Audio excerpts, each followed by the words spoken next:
Hello students.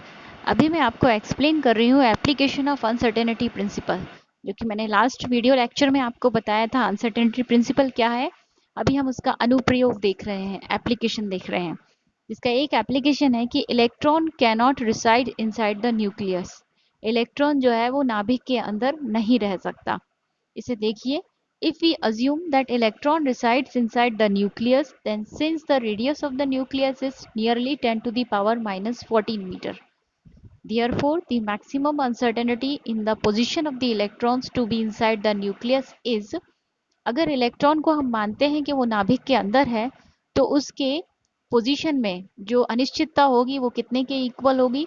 Delta x maximum, यानी कि अधिकतम अनिश्चितता delta x maximum similar to 2r।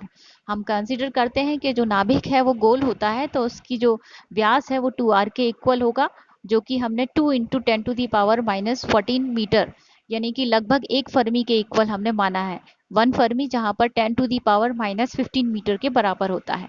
तब आगे देखिए, from Heisenberg uncertainty principle delta x dot delta p similar to h cross है, जहां से minimum uncertainty in the momentum of the electron delta p, यानी कि इसके मोमेंटम संवेग में जो अनिश्चितता होगी वो कितने के इक्वल होगी? H cross upon delta x के बराबर।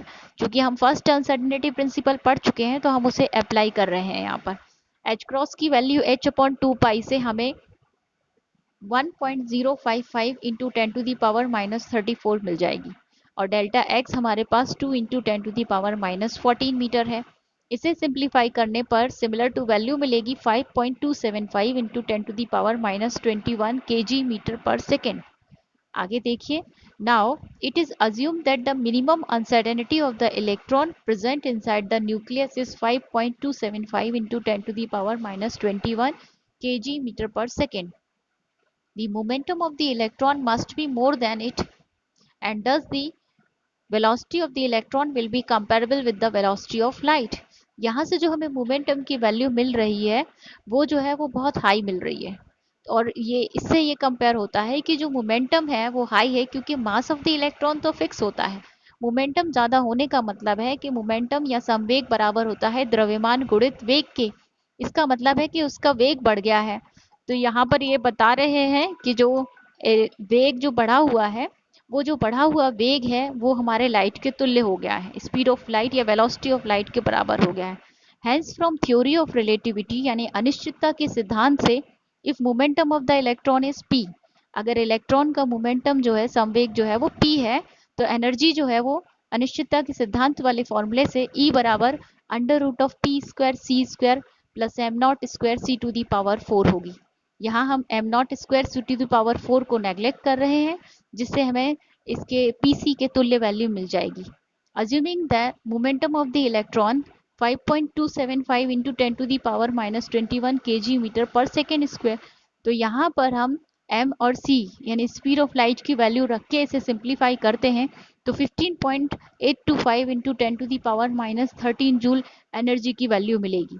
इसे इलेक्ट्रॉन वोल्ट में कन्वर्ट करने के लिए हम एक इलेक्ट्रॉन के चार्ज से इसे डिवाइड करेंगे, तो हमें 1.6 into 10 to the power minus 19 से डिवाइड करने पर जो वैल्यू मिलेगी वो होगी 9.89 into 10 to the power 6 electron volt. अगर 10 टू दी पावर 6 को फिजिक्स में मेगा बोलते हैं, तो यहाँ पर हमें 9.89 मेगा इलेक्ट्रॉन वोल्ट के बराबर ऊर्जा मिल जाएगी। इससे देखिए क्या कंक्लूजन निकलता है। If we assume that the electron resides inside the nucleus, its energy must be nearly 9.89 mega electron volt.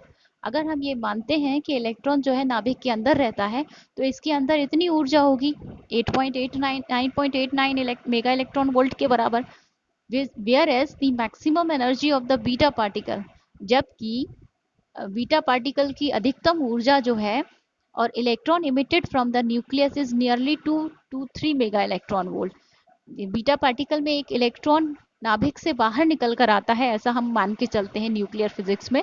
तो जब यहाँ से एक इलेक्ट्रॉन निकलता है तो 2 से 3 मेगा इलेक्ट्रॉन वोल्ट एनर्जी निकलती है उस टाइम। तो फिर यहाँ पर इतनी ज़्यादा ऊर्जा होने कैसे संभव है? Thus we conclude that electron cannot resides inside the nucleus। इसीलिए हम ये कंक्लूड करते हैं कि इलेक्ट्रॉन जो है वो नाभिक के अंदर नहीं रह सकता, क्योंकि अगर वो रहेगा तो उसके अंदर इतनी मैक्सिमम ऊर्जा जो है वो उससे इमिट होती रहेगी। तो ये आज के टॉपिक के बारे में था, इसे देखिए और समझिए।